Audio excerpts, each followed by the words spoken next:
Hey, Chris, Hey, what? are those PIM particles in your pants, or are you just happy to see me? Both?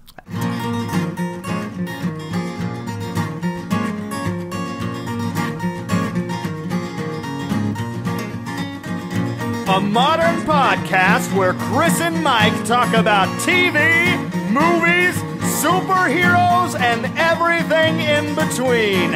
It's time for Superhero Slate. Hello, everyone, and welcome to Superhero Slate, the show where we run down the latest superhero entertainment news. We love TV, movies, and superheroes, so let's talk it all out. My name is Chris Dillard, And my name's Mike Royer. and we're a day behind, but we're still up to date. Oh, man, it's all right. It's alright. We're going to talk about Ant-Man, some official trailers, Yeah. and the coming apocalypse. Oh, jeez. I think the word official in official trailers is the key word for this intro. Yeah, very, very official. And I actually, for those at home, I wrote teehee in my notes to make sure I giggled at my apocalypse joke. You're like, this is pure gold. I got to write it down so I don't forget. Exactly. I'm hopefully, like, the Muppets writers will see my jokes one day and be like, we need you on the show. That's my Muppet plug for One the day, week. Chris. Well, you better hope the show's successful so it sticks around. Give Yeah. yourself a chance. Yeah, hopefully so. Last week after our Comic-Con episode, we had, someone from, was it Iowa who listened? I believe so. Or Idaho? Someone from the Comic-Con picked up our stuff and listened and said they subscribed. That's awesome. Thanks for listening, guys. Yeah, that's awesome. The sticker worked. It did work. I got mine in the mail this week, actually. Oh, yeah. Now you can start throwing them all around the Midwest for me. Yeah. I might For us. just go out to my front yard and just throw them all, and then I suggest you slap them on your cats and then let your cats roam free. They'll be like walking billboards. You know, they don't pay rent. They need to do some work. they do need to work. You know what? We're gonna hashtag JBay. That's what I call one of them. J-Bay. Do they respond to the word hashtag? They do today. That's actually something I came up with earlier today when referring to the cats. I'm like hashtag Oh, JBay. man. Cats are so stupid. They are stupid. But we love them. Who can't love a cat? Oh, man. You know what wasn't stupid? What? A little movie I saw this weekend, pun intended. Oh. What was it? Was it Minions? No, that's next week. Oh, okay. Ant-Man?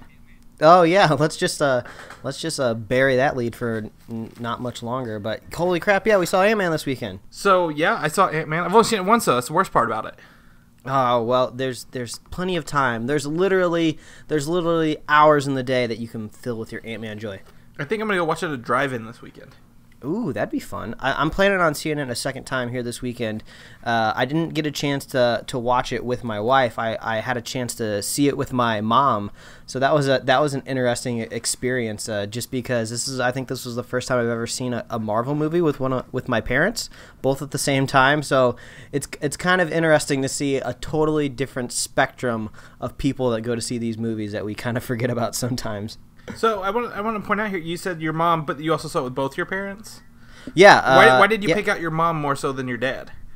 Well, just because I think probably out of everyone, my mom is probably least affiliated with any sort of like movie franchise. She doesn't really seem to mind. But the only way I could probably gauge my mom's preference of movies was she was really excited to go see Jurassic World, and she even gave me a little movie review. She's like, it didn't live up to the hype. You know, everybody said it was going to be so good, and I thought it was good. It just didn't live up to the hype. So even my mom's got a little movie reviewing chops in her.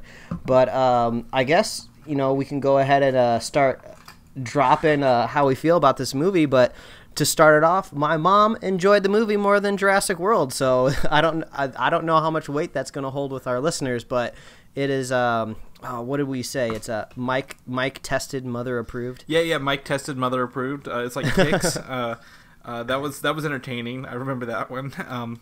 So your mom liked it. That's great. That's great. We're gonna put that on our box art for Yes. Ant-Man. So cool. What did you think of it, though? All right. Well, we'll jump into this with non-spoilers because as all of you know, if you're regular listeners, you can go ahead and catch a spoiler cast of Ant-Man right now. You could possibly be downloading it at this very moment, and you don't even know it if you're subscribed. Or you could have listened to it first if you like to listen to them out of order. Yeah, that's true. Maybe you like to go machete on it. But anyway, I thought this movie was fun. I mean, it was a nice change of pace, you know. We had this giant blockbuster summer so far. I mean, not just with Ultron, but we had Jurassic World. We've had these huge, giant blockbuster movies, and now it was kind of nice to kind of pare it down a little bit, get a smaller story being told. In Ant-Man, which was a real delight. I thought Paul Rudd was hilarious, but you know, I'm a fan of Paul Rudd. I've seen almost everything he's been in, and it's always hilarious. Fanboy. I thought the cast was really great in general. I don't think I would put this movie in my top 3. But that doesn't mean it wasn't great. I think there was definitely problems in the script. I had issues with some of the motivation of the characters, and of course you get that crop up problem that Marvel always has with the villains. You know, this definitely doesn't help Marvel's problem with creating great villains in the movie, but it was serviceable. It was good enough. I thought this was a good entrance for Ant-Man. I think the character overall is going to fit very, very well into the Marvel Universe, but I don't think anyone's going to put this in last place. You know, I think most people's ranking of Marvel's movies put The Incredible Hulk at the bottom, just because it was kind of this weird, bizarre movie that's kind of attached, not really attached, but it is, and people forget about it. I'm sure there's some people out there that haven't even seen it that are huge fans of these movies. I tell you what, that should be a podcast for another day. We should rank our Marvel movies. Oh yeah, but yeah, definitely. But basically, Ant-Man's not near the bottom. I put him towards the top 50%. But yeah, you guys should all stay tuned for the spoiler cast, because I want to jump into all these little things, but I'll leave it. I see what you did there. But I'll leave it as definitely go see this movie. I would recommend it wholeheartedly. It's a lot of fun, and my mom liked it. Yeah, exactly. So I agree with you. I think I gave it a 3.5 out of 5, and I had a lot of fun with it. I think it's, you know, I give it top 3 origin film. Iron Man 1 and Guardians are ahead of this. But it sits above the first Thor and Captain America and Hulk in my book. As for first film outings, it did great. And you're right, it got down to a small scale, and I don't mean that in, like, you know, it's ants, but like it focused on characters with families and like the family, you know, troubles family have, and I think it's a wonderful film. It's a slower build than you'll see other Marvel films, but that pays off in the end.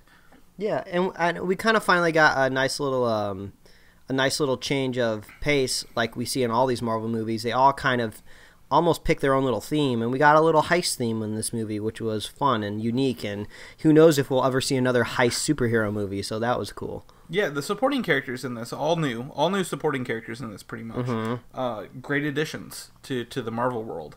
And a lot of people rave over Michael Pena's role in this. Oh man, a lot of people rave over that. He was hilarious. I hope he comes back in the MCU at some point in time, because we don't have any Ant-Man 2 slated in the next couple years. But I gotta get me some more Michael Pena. He's too hilarious.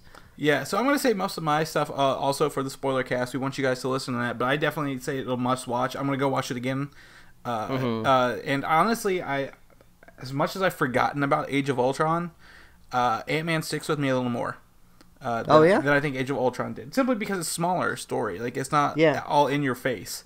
And it is more unique, too. Yeah.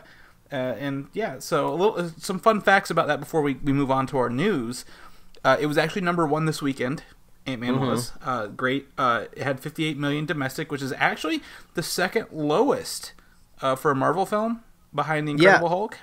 Yeah, but I hear it's not too far off the opening weekend of the first Captain America, I believe. Right. Yeah, I think they were like the 60 to 65 million. Yeah, so it's not too far behind, but it did a great worldwide. Yeah, but it hasn't quite recouped its budget, I don't believe. but we all know it will. It'll get around to it. But we shouldn't be too worried. I don't think they were ever expecting this film to break box office records. They just really needed a good entrance to bring Ant-Man into the universe, and now he's here and he's slated and he's ready to kick some butt in the future. Yeah. The biggest thing was Minions. They didn't know if Minions would actually be higher than it or not this weekend. Because it's Minions, it's kids. That thing's taking over the world. Yeah, and plus Minions was on its second weekend too, and they still considered it a threat. So they knew they had some opposition coming up, but they came out strong, and go see it. I think it'll do good next weekend too. Yeah, if you're a Marvel fan, it's a must see. Even if you don't like big superhero movies, it'll get your fix until we get Deadpool. I think this is the last one until Deadpool. Yeah, take your moms. Yeah. They're gonna know who Michael Douglas is. Choosy moms choose Ant-Man. Yeah. Is what you said. So, all right. So we're gonna jump into news. How about that? How's the news sound? Yeah, let's do it. All right. So Doctor Strange. Gonna go right at it. Tilda Swinton confirmed she is the Ancient One. Oh man. So I'll go ahead and I'll let you kind of educate me because I'm really looking forward to the Doctor Strange movie, but my knowledge base on him is very, very small. I had a chance to watch the animated feature that Marvel has on Netflix. Hopefully it's still up there because I recommend everybody watch it. It's a good one. Because it plays along a lot like an origin film would. It just happens to be animated. But for the life of me, I can't remember if the Ancient One was in that movie and what they looked like or what they did. So maybe you can fill me in. Yeah, so the Ancient One is essentially the person who was the Sorcerer Supreme kind of before Doctor Strange. And that's where we learned sorcery and magic from. Okay. And it's always been like an elderly Chinese male, but the Ancient One's a title more than anything. And, they talked about Tilda Swinton being in that role, and some people had their hands up in the air, like, why would you do that? Like, it's a Chinese role, but it's always been a title rather than a role. Yeah. So it's the person who teaches Doctor Strange how to do magic. So and then I think they die, and it becomes like another motivation for Doctor Strange. Yeah, I mean, I think there's going to be plenty of. If people are clamoring that they're taking roles away from the Asian American community or the Asian community in general, I don't think they should be too worried. I mean, the whole Doctor Strange mythology really kind of flows around this kind of Eastern kind of magical powers, so I don't think they're going to totally like whitewash it or anything. I don't think we can expect a Last Airbender going on here, but I think it's cool. Tilda Swinton has this very kind of unique presence to her, and I think she's going to bring a lot to the film, and I'm just kind of more curious what Benedict Cumberbatch is going to look like with that goatee. Yeah. I mean, I've seen some photoshops, but I want to see it in the wild. Yeah, hopefully D23 brings us that look for that. Oh man, D23, man. Now I'm kind of excited that Marvel kind of took a step back from Comic-Con because we still had a great Comic-Con because we still had a great showing from Warner Brothers, but man, now we got something to look forward to next month. I think D23, is that towards the end of August? Is that towards the second half of August? I think it's like the 22nd or so. Oh man, that's gonna be great. So we're only like 4 episodes away from that then, and that's gonna be so much fun. I'm looking forward to that. Yeah. So that's pretty cool. So I'm gonna go back to Age of Ultron. We talked about that a little bit. Should have brought this up. There's no director's cut for the film planned, and I don't think there ever will be one. A lot of people were asking for one. But director's cuts kind of interfere with the cinematic universe, what's canon, what's not canon. And I don't think Marvel plays around with that. Yeah, I mean, that's kind of disappointing. I mean, I don't know if I've had a chance to say this on the show or not, but, when I rewatch movies, I don't do it that often. But one movie I have rewatched quite a lot is the first Avengers movie. And, one of the few movies that I actually own physically on Blu-ray, and I loved listening to the director's commentary from Joss Whedon. Well, and, there will be commentary. Well, yeah, and deleted scenes, but no repolishing cutscenes. Yeah, but it's just gonna be such a shame because I would have loved to kind of see Joss Whedon's entire vision without the studio kind of looming over him, like chopping stuff out, cutting stuff out. I want to see a version of this movie where Thor's pond swimming adventure makes some sense. And it's kind of a shame that we're not going to see that, but I'm still looking forward to the director's commentary. But I'll be a little bit sadder when Joss Whedon brings up parts that got cut out that we may or may not see or won't be composed into a whole film. But I don't know, man. I understand why they won't release one. I think at the end of the day, like, we understand why they're not going to do it. Is because they've built this cinematic universe and all this continuity, and a director's cut can come through and essentially put questions on that. And Marvel's been pretty tight even since Iron Man 1. And yeah, what's probably going to happen though. This could be just a gimmick to make more money. Oh man, can you just imagine the box sets that is going to come out when Phase 3 is totally done?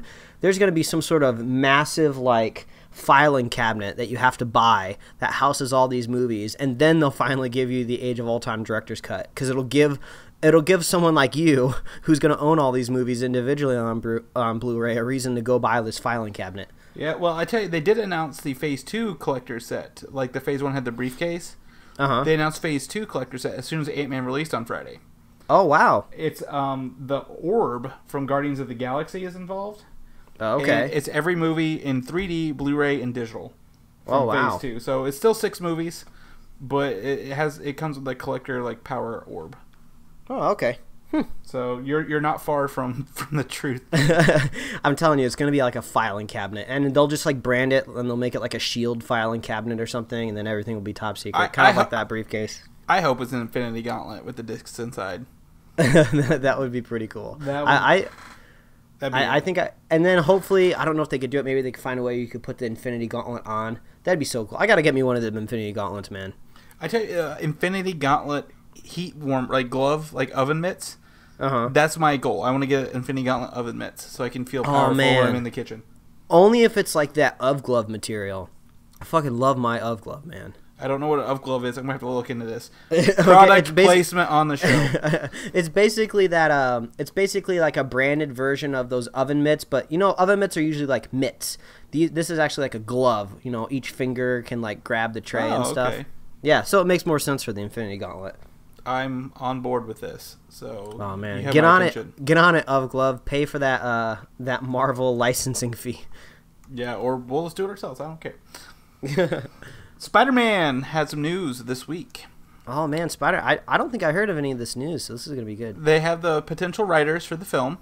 Okay. As John Francis Daley and Jonathan M. Goldstein. Okay. They were rumored as directors, if you remember correctly. They were in our short list of directors when we talked about Spider-Man. They've done Cloudy with a Chance 2, Horrible Bosses 2, the Vacation movie that you're vehemently against. They wrote that as well. Oh man. Again, you can't hold their writing credits against them. We've seen, Marvel has an ability to turn things out from people who aren't really, like Peyton Reed had Yes Man, and I think was that cheerleader movie? Is it Bring It On or something like that? The classic. Yeah. So he had those under his belt. So I mean, we can't say much for them, but that's just kind of popped up on the news this week for Spider-Man. Well, yeah, that could be interesting. I think if you kind of look at both of these movie credits, they're all comedies. I think that bodes well for Spider-Man. I think they always say that it'll be quippy. Yeah, they always say it's much harder to write comedy than it is to write a drama, just because it's hard to be funny. Sometimes it's relatively easy to kind of tap into some inner despair and write something depressing or sad or emotional. So I think this is pretty cool. This is a good idea. Yeah, on board. Also on board for Civil War. Oh man, the reason I'm on board is a little bit of a spoiler. So you'll have to just just wait around into the ether until you figure out what that means. But oh man, I'm excited for Civil War. Aren't we ever? So a little bit about Martin Freeman. He talked about his role in the film. He is a liaison for superheroes and works for the U.S. government. So he's not British like we thought he was. Or he might be British, but we thought he was could be British government. Well, he still could be British. I feel like that British accent sometimes. He can be British, but he doesn't work for the British government.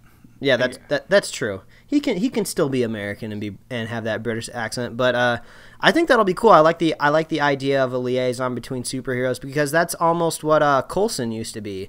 He used to be kind of the middleman the guy in the middle who is kind of just having all these things looming over him. I don't know if this is going to be kind of more of a comedic role for Martin Freeman, or if he's going to be kind of more of a hard ass, like laying down legislation or what's going to be going on. But Martin Freeman's great. I've loved him in everything. He's always excellent. Yeah, definitely. I cannot wait for more Sherlock with him. I'm kind of glad the Hobbit movies are over, thank God, but give me more Sherlock with him. Well, I think they're starting to film next year, so we probably got like 2 more years until we get more Sherlock. Well, they have a Christmas one coming out this year that I've already filmed. Oh yeah, that's right. Well, we'll get a little bit then for Christmas. Yeah, that's all I've ever wanted for Christmas is Martin Freeman. But yeah, oh well. Thor Ragnarok, another Phase 3 movie coming up a little bit longer down the line. Jamie, I can't think of her last name now. I feel horrible. Alexander. Jamie Alexander. Yeah, good call. Yeah. She has confirmed she will be back as Sif in that film. Can you tell I've Googled that actress's name before? I can. I have as well when we talked about her being in S.H.I.E.L.D. But that's about it. She's a pretty girl, but I mean, I don't think any of us are surprised that she's going to be returning. Oh, you incognito search Jamie Alexander is what you're saying. I don't know what you're talking about. I deny everything. Yeah, plead the fifth. Plead the fifth. Yeah, but anyway, I mean, Sif coming back is not a surprise. I'm kind of expecting the more jealous Sif to kind of come to a head.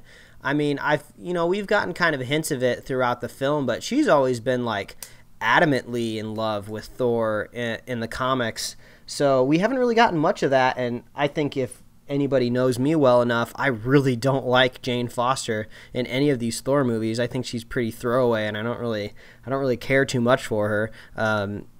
So I'm fine with like Sif taking over that role. Yeah, I mean, we can only hope that Natalie Portman, as great as she is, doesn't come back for more Thors. Yeah, I think anything else could be better. I mean, this would be great for an opportunity for Marvel to start killing some good guys. We haven't really seen anyone die in a while. So Thor had his mom die. Oh, that's true. I forgot about that. Man, it shows you I haven't seen that movie in a while. That's all right. Yeah, Thor, go ahead and continue the trend. Kill off Jane Foster. Right, get Natalie Portman out there. A lot like Star Wars did. Which brings me to my next topic, Star Wars! Star Wars! We had to get louder with it because we've been getting shit from not being loud enough on our Star Wars. Yeah. Oh, the hype is real, don't worry. The hype is so real. This is for Star Wars Episode 8, okay? Oh, yeah. This is news as of today, like 30 minutes ago. Benicio Del Toro has been offered to be the villain in Star Wars Episode 8. Benicio Del Toro, what can't you do, man?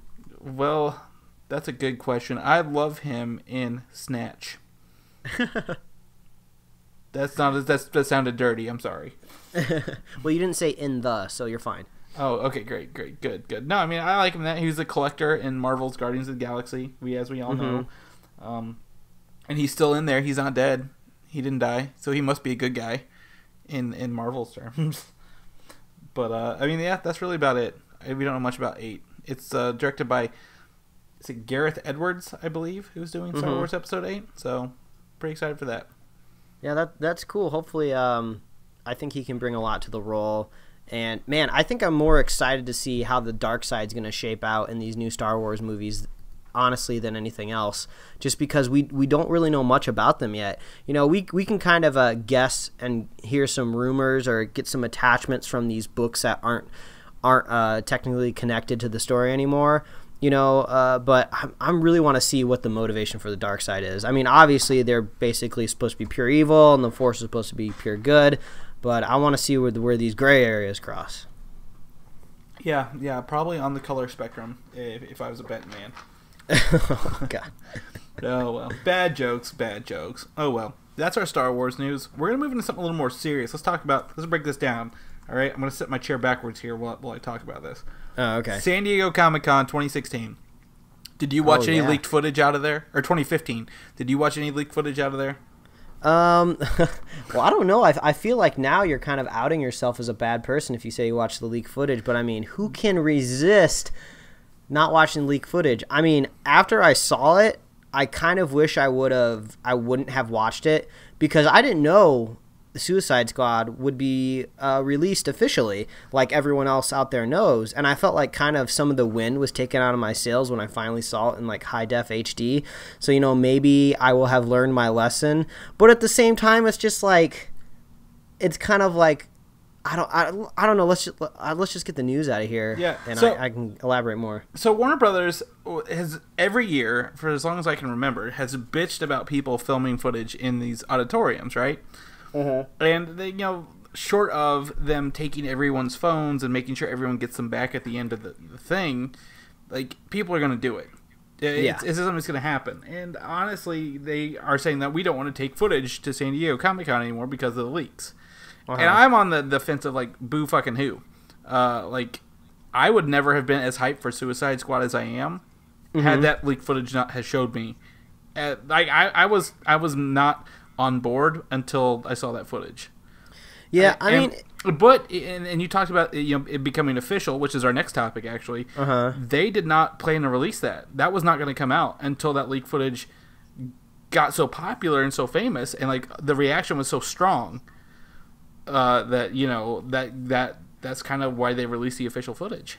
Yeah, it's just kind of a strange circumstance when you think about it, because these trailers are supposed to be exclusive to that convention hall, and it's kind of supposed to be the reason. It's supposed to be kind of a reward for waiting in line all day, for, you know, being the super fan that makes it in there, that sits through the other panels, sleeps all night in a sleeping bag outside the convention center. You know, this is supposed to be your reward. And so I get why they might want to keep it exclusive to the con. So it's kind of this weird thing where it's just like, you're damned if you do, you're damned if you don't. You know, if you release it officially along the same side, I mean, you're kind of taking out a lot of the reasons people are going for the con. I mean, like, you can see everything else online, you know, streamed like high definition, nice close up. You know, you don't have to worry about not seeing anything. So it's just kind of weird. I mean, I wonder if maybe they could alleviate it by saying, like, okay, this is exclusive to Comic-Con, but the official trailer will come out in like 3 days or 2 days or something like that. So maybe that'll keep people from recording it because, you know, be like, oh, the high def official version is going to come out, or at least keep people from watching the leaks. Like, it would have kept me from watching the leak if someone said, oh, this is officially coming out in a couple days. You don't have to watch the leak. I would be like, oh, okay, that's great. Well, I think I agree with you. I think if they are going to show this footage, they should show it there first and then release it for people at home. Because, I mean, we live in a world where people who go to the Comic-Cons, they're connected, they're reporting on the Comic-Con.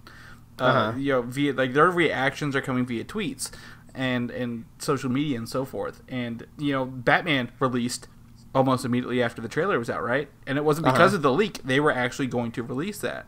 Much better reaction. I think people embrace that as well. But I mean, we talk about the Deadpool footage, like, that blew us away, and that was just like in the little corner of someone's small phone. Yeah, and I mean, I'm ready for the trailer. I kind of wish they'd had that either the next day or 2 days, you know, in good faith, not like this, not because, you know, they're bitching about it, because I think that would honestly get more talk about it. I mean, again, we're going to talk about the Suicide Squad official trailer next, but, like, I was not hardly as on board with that film as I was until I saw that footage from San Diego. I think it's safe to say that in any way you think about it, it's hard to feel bad for Warner Brothers, because, I mean, like, it's a trailer, it's not the film. Nothing's really being pirated here. People are doing everything they can in the world to see your advertisement, to see your commercial. I mean, like, holy crap. Any brand out there, anyone selling like Toll House cookies would love you to pirate and leak their commercials so people would see them and get millions of views. So it's just kind of like, you know, we get it, Warner Brothers. You kind of want to manage the control of the release of everything, but it's just like, boo-hoo, at the end of the day, people are still excited for your movie, so right. I don't feel bad for you. I think if it had gone the other way, if the footage was like, if it was a really bad trailer, like not quality, but like movie-wise, like, people are like, oh, well, you can't judge a movie based on the quality of a leaked trailer. It would be the other way around. And either way, I don't care. But we got some Suicide Squad official footage, and I'm pretty stoked about that. Yeah, so, I mean, it was kind of hard to pinpoint everything that was going on in this trailer, because we did talk about it last week. You know, we were able to kind of get the vibe and the themes that were coming out of the trailer, but now we finally got, like, a really nice, high-definition, clear, crisp view of the trailer. So now we kind of can make some speculation for what might be coming to this movie. Right. First things first for me, and I don't even think I've talked to you about this. At the beginning, we have Amanda Waller, the leader of the Suicide Squad. You'd be familiar if you watch Arrow, I believe. Mm-hmm. She talks about putting someone, seems very singular, in a hole and throwing away the hole. I think she's talking about catching the Joker. Yeah. And I think that she's caught the Joker, and the Joker stuff at the end is more of a either towards the end of the film or like a start to the film, like when Batman's chasing him, as we see in the trailer. Mm-hmm. And that she's caught the Joker, and since he's up, she can use him as leverage to get these other guys to do what they want, since the biggest of the bads is put away.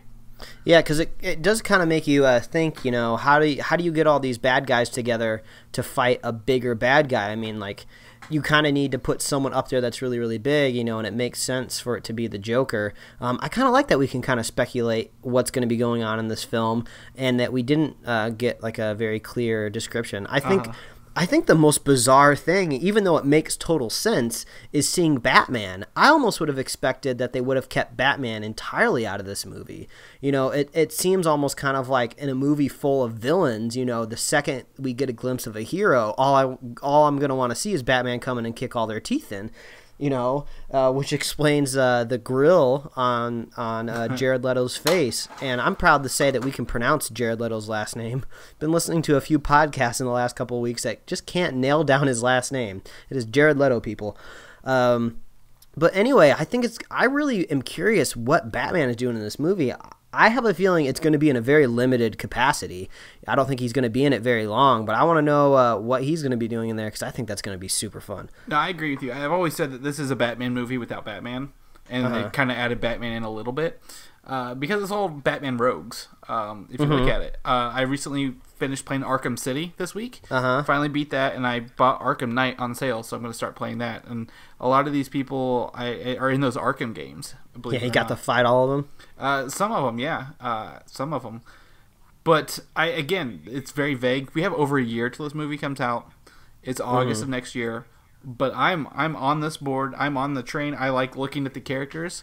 I think Harley Quinn, her first, live action role, they nailed it, honestly. And then the creepy Enchantress with that Kara, I can't even pronounce her last name. I don't want to look stupid. But the Enchantress scenes look very demonic if you went through the trailer and like slowed them down. And we got Captain Boomerang with his mutton chops. Yeah, that's going to be the one thing that I'm curious how they're going to pull that off, because boomerangs, any single way you cut it, are just silly. I don't care if you put poison on them. I don't care if you put poison on them, blades. I don't care if you lace it with AIDS all around it. Like, that is sadistic. There's no way to make a boomerang like serious. And I mean, and you even got a little glimpse of it in the in Arrow. I think it might have been last season.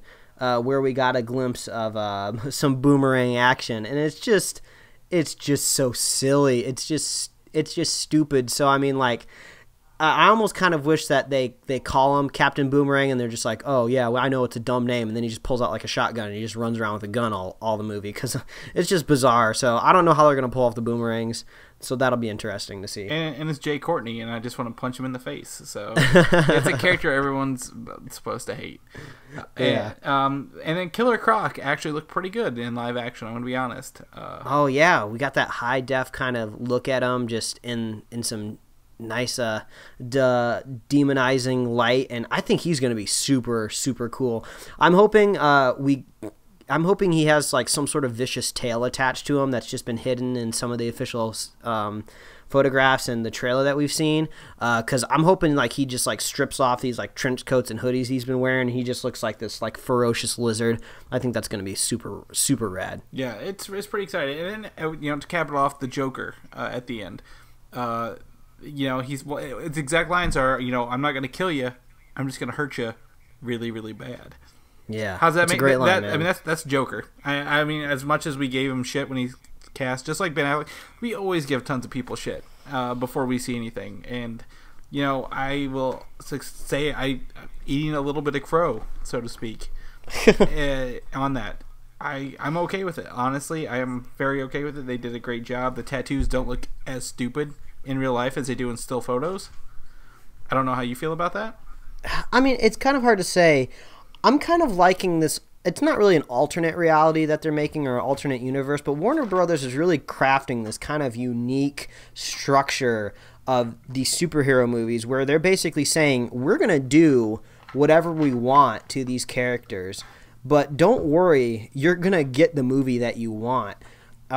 I think we didn't really get a great look at the tattoos because we didn't get to see a whole lot of the Joker, but we saw enough that I think it looks kind of cool. You know, we haven't seen any Marvel superhero or any Warner Brothers superhero much later in their villainous or superhero career. Something brand new that Warner Brothers is doing here. So who knows if it would have made more sense if they started in the beginning at the very, very origins of these characters, and then towards the end, the Joker got these tattoos. Maybe it would make more sense, or maybe people would enjoy it more. But you know what? I think the glimpse that we got of Jared Leto being the Joker was super cool, and it's not going to be the last Joker we ever get.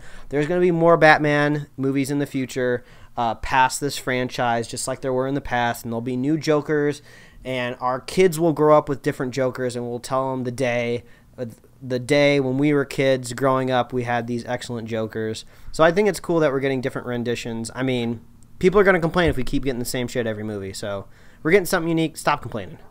They're going to complain if they get that anyway. It doesn't matter. But, yeah, and it's definitely different. And I think it ties in very closely with the Batman versus Superman movie coming out next year. Because if you saw that trailer, it looks like the Joker was leaving messages on some of the stuff he had. But we got a new picture of Batman. We kind of saw a little scene where he's wearing like sand goggles. Like a Desert Storm Batman, I guess is what I call him. Yeah, that's what the action figure would be called, indeed. Yeah, and we saw the scene quickly in the trailer, but now we have an official crisp image of Ben Affleck in Desert Storm attire. Yeah, I mean, I kind of wanted to talk about this because not only does the image just look badass, I mean, this is like a grizzled, awesome-looking Batman. I mean, he's got that bat chin. He's got the Batman 5 o'clock shadow going. And I kind of wanted to bring this up. I had a chance to catch, like, the last half of The Dark Knight Rises on cable this past weekend. And, I kind of got to see... I got to see the, I guess, quote-unquote, old Batman costume in the last 3 movies, and it almost kind of looks silly now after seeing this official, like, Dark Knight Returns graphic novel style costume. I mean, he almost looks puny in those older Chris Nolan movies. So I think this new costume is just super cool. It's right on point, and I think him needing to be in an area that is desertified or has sand all over the place just makes me think that this movie has a very big scale. We're not going to be stuck in Gotham. We're not going to be stuck in Metropolis. They're going to need to go to other parts of the globe. They're going to need to be doing some sort of crazy adventure. I want to know why Batman's in these goggles. That just makes me even more curious. And it's just so cool. I'm so infatuated with this costume. It's just so rad. So if you slap goggles on it, it just gets cooler. Yeah, so something, if we look at the trailer compared with this image, and that's kind of what I'm going on here, Superman lands in a sandy tunnel that has the same people that Batman's fighting whenever he's wearing this costume in the trailer. And these soldiers, they kind of look, like the Hydra people in the first Captain America movie, but they have the Superman logo on their helmet. And it's interesting why they'd have Superman soldiers in a movie. Yeah, I wonder if maybe Batman's trying to get to the bottom of where Superman is, so maybe he's kind of hunting down these Superman-inspired extremists.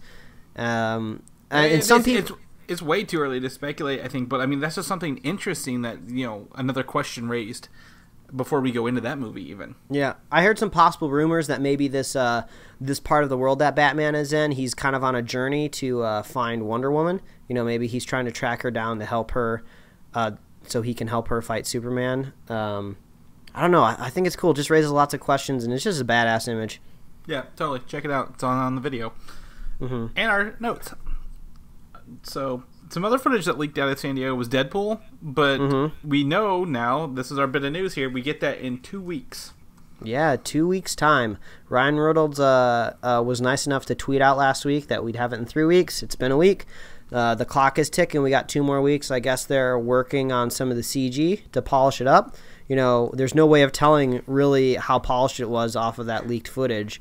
So it was very Polish. Yeah, maybe we'll be rewarded.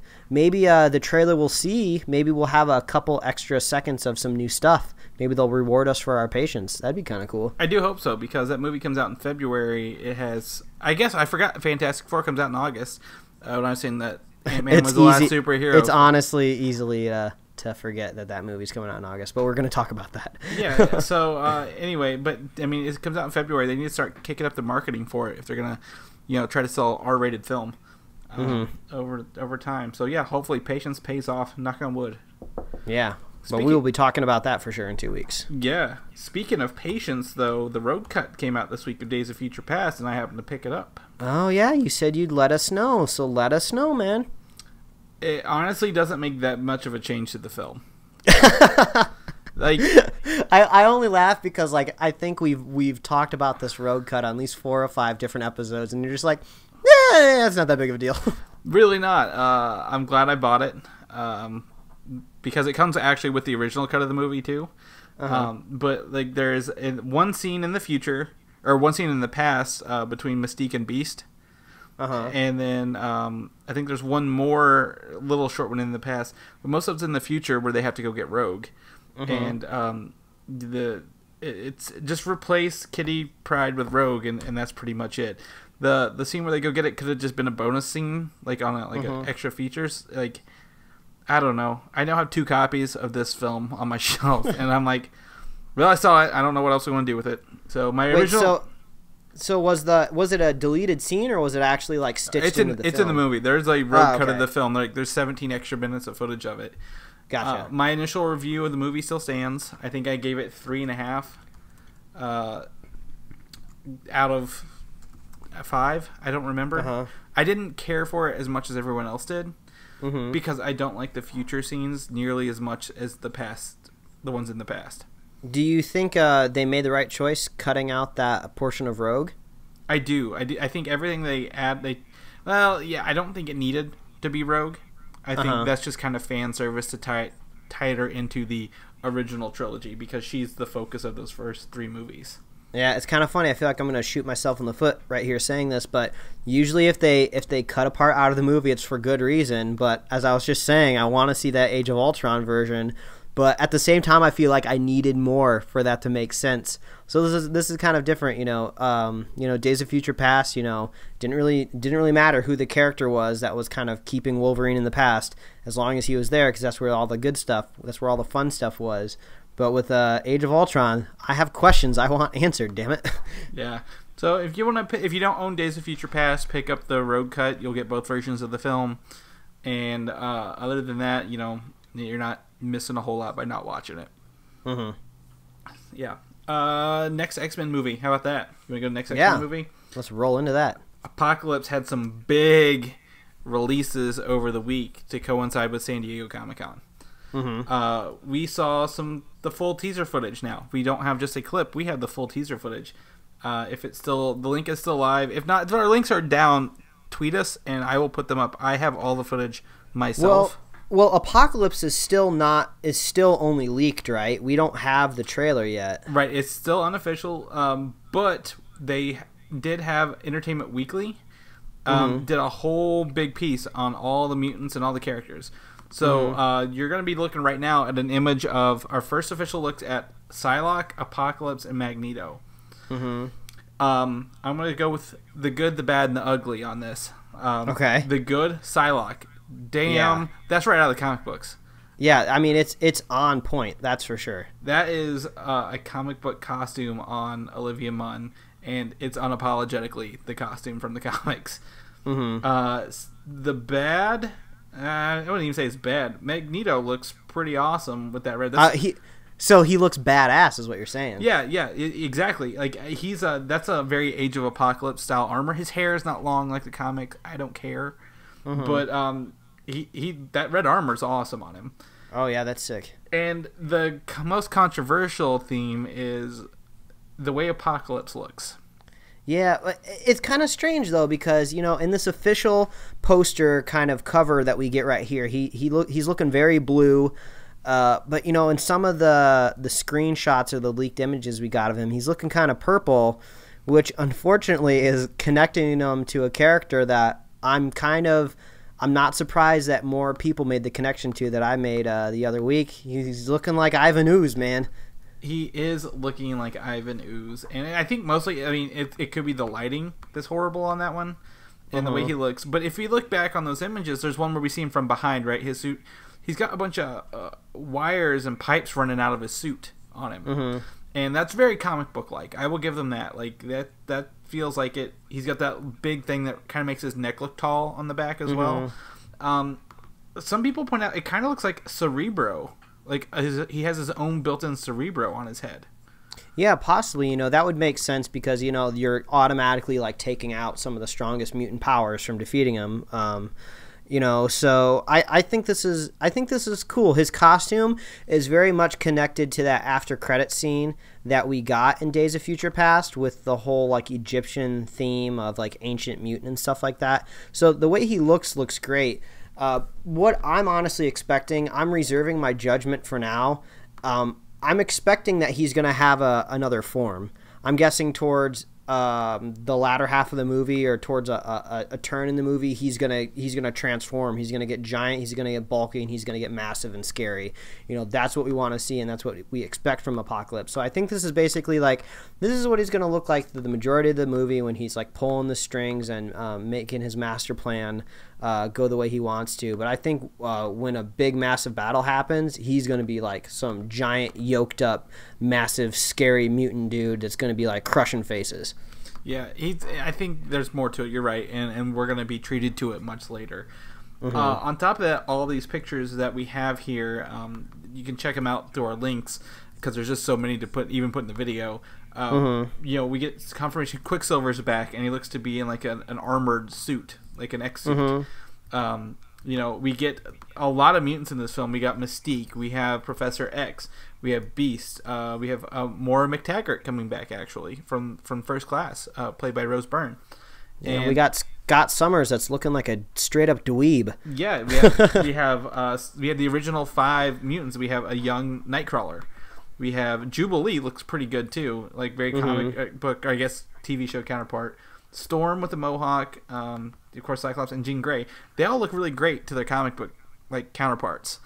This is probably one of the first times I'll say that for these characters. If we look back to the Bryan Singer X-Men X2, great films, did not look like comic book people. Now they're going back to their comic book looks and feels. Yeah, so, I mean, it's kind of weird because, like, after Days of Future Past, my hopes have kind of been arisen. I feel like this movie is going to be pretty good. I'm definitely excited for it. I mean, we got a while until it drops, but I think this is going to be really cool. The Ivan Ooze-ness, I think, is just kind of just for fun. I don't think it carries much weight, but I'm excited to see Quicksilver kind of come into the team. I saw some news online that he's going to have a bigger role or a larger scene in this film, which was our favorite part of Days of Future Past, was his kind of slow-mo, super fast scene. Yeah.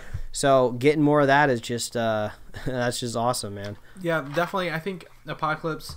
I mean, we have Apocalypse, Civil War, and Batman vs Superman all within 2 months of each other, 3 months of each other next year.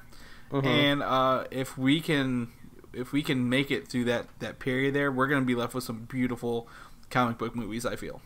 Oh yeah, I mean, at least 2 out of 3. Yeah, I mean, we said we've been bringing this up for months now that 2016 is going to be a big year. I mean, we were happy for 2015 because we were getting Ultron, but man, 2016, that's kind of going to be the mother load. Yeah, and I have to get married in the middle of all this, so I don't know what I'm going to do with life. Oh, okay. I really hope when you guys pick a date, you look at the movie release calendar. Already, you do not. Already done. Already done. Oh man, that's my boy. I even planned around San Diego Comic-Con next year just in case. Oh man, that's how you know that you're listening to some dedicated hosts of your podcast. Yeah. But they're planning their wedding around the news. I don't want all the people who would go to San Diego Comic-Con to go there instead of my wedding. Duh. Yeah, exactly. Exactly. Something people probably might go to, Fantastic Four, maybe? Man. Can we segue with that? I don't know. Give us a rating on that. I need someone holding up scorecards. Yeah, how's your segues? There are no end credits on that film. Like, don't wait through, apparently, according to the people in the film. You want to know why? Because they're like, this movie's not going to be that good. Oh. So why are we connecting this to a sequel? I don't know. I mean, like, this is definitely counting your eggs before they hatch, for sure. Just because I feel like even if there was an end credit scene, it would be something awful, like on those last Amazing Spider-Man movies. Man, it's just... Okay, so basically this is what we want to talk about. We finally got a new trailer. Yes. It's the last trailer before the movie comes out. Obviously there'll be TV spots or whatever, but this is the last trailer. We finally got a good look at Doom, and we're going to talk about that more specifically. But I mean, like, this trailer is just kind of more of the same. We haven't really gotten much new. We're getting very generic lines throughout this trailer, like, oh, we can't beat them separately, but we can beat them together. Oh, I'm going to need a fireproof lab. Everything just kind of falls flat, but I might sound really, really down about this movie. But I'll tell you one thing, Chris. Tell me, Ed. I am down, and that is a good thing. Because I want to go into this movie with rock bottom expectations. So I can only go up from there. Because I don't want movies to fail. I don't hate the Fantastic Four. I want it to be good. I wanted Amazing Spider-Man 2 to be good. I want these films to do good. It would be great if they got a sequel, even though they've already announced it. I think that's still on shaky ground because I want to see them team up with the X-Men in the future. I want to see that combination where they have to come together and beat some sort of giant villain that I can't even think of one off the top of my head of who it could possibly be. But I want it to do good, but this just seems so average, so just not special. So, I'm hoping I walk into the theater and I walk out totally wrong because, I want a good Fantastic Four movie, man. I think we all do, and especially more so me lately. I've read a lot more Fantastic Four comics in the past year than I've ever read them, because they tie into the Secret Wars series that I love oh so much in comic books. Just to do a comic book plug, you should read Secret Wars. But something about this trailer that I really wanted to point out, and I talked to you and sent you images of this, that they changed all the orange to green. Yeah, I mean... And again, you shouldn't probably do trailers before most of the effects are done, as you could learn. It might confuse a lot of people. Yeah. And it kind of makes me a little more uneven than I did before if they're not sure what kind of color the movie should be. Yeah, exactly. I mean, that's something as simple as how the movie looks. And I mean, it's kind of one of those situations, where you're looking at this movie and going, are they going to get their shit together before the movie even comes out? I mean, I think the change was good. I think they made a right choice kind of making it green. It makes it look more alien, more alternate dimension-y. Very, very cosmic-y, yeah. Yeah, because when it was orange before, it made you think, oh, are they on a volcano? Are they still on Earth somewhere? Did they get transported to the sun or something? They're the center of the Earth, oh my god. Yeah, I mean, oh my god. But it makes more sense that that they're in an alternate dimension this way. But I mean, like, we've heard nothing but confusing reports about the production of this film. Well, they scrapped the 3D less than a month before it comes out. Yeah, they had problem with the director at the very beginning of this movie. It's surrounded in turmoil, and it's not selling me too much. I'm gonna go watch it probably just once. Fox is Fox has been on the up lately, but this might be something where they should have stuck by keeping Daredevil and giving Fantastic Four to Marvel instead of the other way around. Yeah, I mean, I would have loved to see some insider info into their production offices or in executive offices somewhere. There's a number written on a whiteboard, and if Fantastic Four achieves over this number, they'll greenlight the sequel. But if it goes under, we're not getting any more Fantastic Four. And I have a feeling that number is really, really low. Because they're gonna, like, if this movie sucks, they're gonna get a new director, they're gonna get new writers, they're gonna try to do the sequel better. But I mean, this I don't think it'll suck. I don't think it'll suck. I think it's going to be in a 2.5 out of 5. It'll be a competent film. A competent film. It will be a competent film, and as long as it makes back its production budget, it will get a sequel. Because A, superheroes are all the craze. B, Fox has weathered some rough X-Men critical films, but they still made back money. That's true. So we had X3, and then we had Wolverine: The Last Stand before we could get First Class. And I think they could rough through an even film, one that just kind of evens itself out, and give us a second one. Yeah, but I guess before we jump off this topic of Fantastic Four and kind of wrap up the show with our last couple topics, Doom, what's up with his face? I don't know. It now matches the actual cosmic realm they were in. So I feel like maybe his suit has been melted onto him. Yeah, I don't know. If you kind of look at the detailed look of his face, it almost looks like they took Doom's metal helmet and morphed it into some sort of fleshy face. He's got it looks like he's got slits on his mouth from where his mouth was. So it's just a bizarre looking Doom. It's kind of weird. I don't like the way he looks, but I don't think what everyone else is clamoring for will work. People want this classic Doom of him in this iron suit with these these green sashes and robes around him. I don't think that would work on screen. That's very cartoony. It kind of feels Hanna-Barbera to me a little bit, or Johnny Quest. It doesn't seem like that version would fit well in the film, but I don't exactly like what they picked. I think if they Doom wears the mask because his face is disfigured beyond belief. And they've never really touched on that. Even in the first two films, he wore the metal mask, but mostly because he was turning metal, rather than showing that he's a disfigured person. That's why he wears it, so he could maintain his authority in Latveria. So I think they could do it if they did it right, but I don't think they're willing to give it a chance to do it right. But oh well. Doom, Fantastic Four is happening. We have 3 weeks till it comes out. I think we should do a spoiler cast on it, a brief spoiler cast, but I think we should still do one. Yeah, I think we should definitely talk about this film for sure. So, awesome. Ghostbusters. That's our new Teenage Mutant Ninja Turtles. Yeah, for now, until we get some more TMNT news. I had no Turtles news. So, the names of actually the Ghostbusters were revealed, and that's really about all we got. I'm going to go through these. You give me a thumbs up or thumbs down as I name them off. Okay, if I approve of the name, okay. But I need a verbal thumbs up and thumbs down. Okay. All right, so we have Kristen Wiig will play Aaron Gilbert. Sure. All right, it's not Aaron Brockovich. I'm a little disappointed.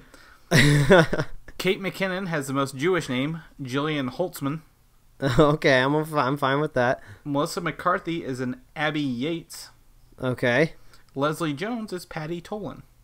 Okay, these all seem like very legible, pronounceable names, so good on them. Well, if you compare them to the classic Ghostbusters names, we have, Vinkman, and I can't even think of the other Ghostbusters names because, again, it's not so much to my heart, but, we know, if you hear Vinkman, it's Ghostbusters.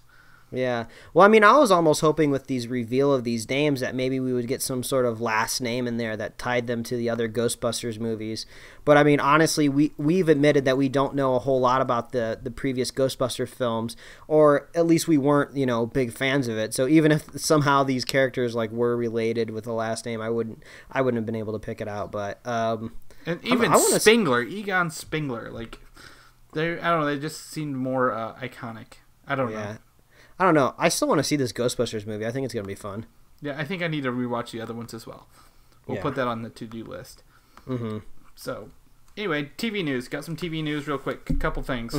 As of today, we now have the first look at the Season 2 Flash costume. Oh, wow. Yeah, this is literally the first time I'm looking at it right now. It was at San Diego. Did you see the Flash costume at San Diego Comic-Con? I did, but I didn't realize it was a new costume. I think that just goes to say this looks very similar to the other costume. It does. The biggest thing people have noticed is the white outline for the chest piece. That's very iconic. Apparently his comic book version has had the white piece, not the one we're used to. I don't think it makes that much of a difference.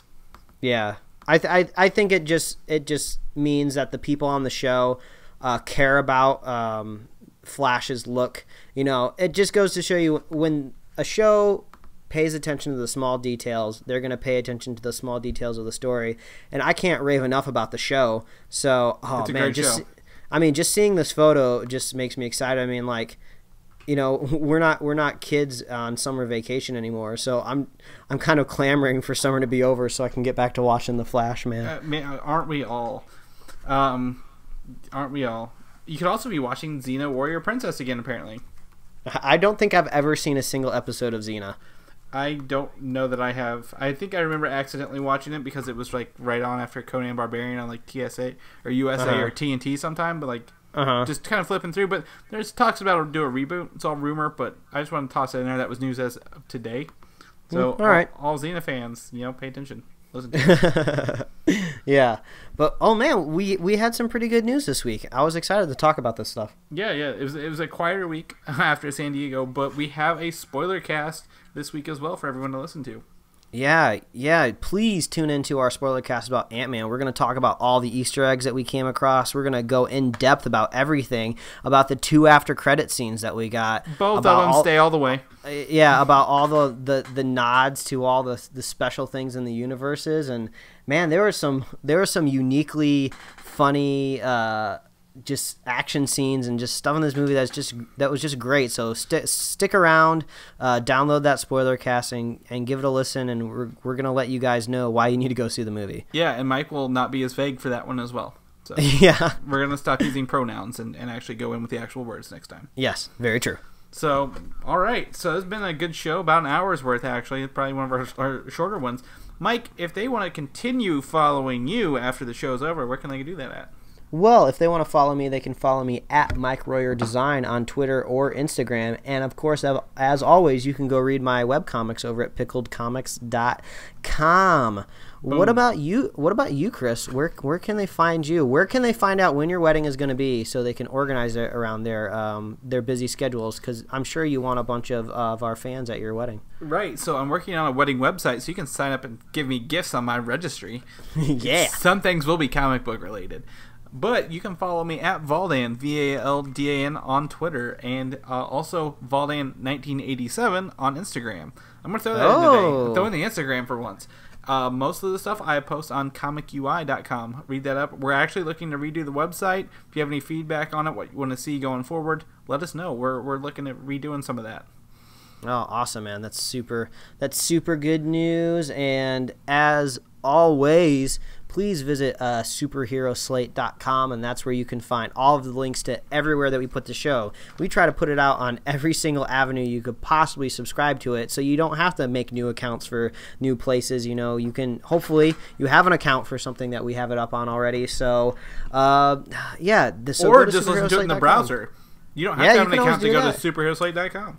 Yeah, that's true. And one thing that's always like super helpful, if you want to head on over to iTunes and leave us a review for our show, that helps our from what I hear from experts' opinions, that helps us show up in more related searches on iTunes. So when people are trying to find some superhero podcasts, we'll pop up and be like, hey, listen to this. This is good. People like it. People review it. Yeah, so totally. We also want you to go to Facebook and Twitter and Tumblr. And, you know, we don't have a big, a Facebook fan base yet, but we're hoping to push it. So if you just give us that little like on Facebook, just give us that little like. Yeah. Or the little follow on Twitter.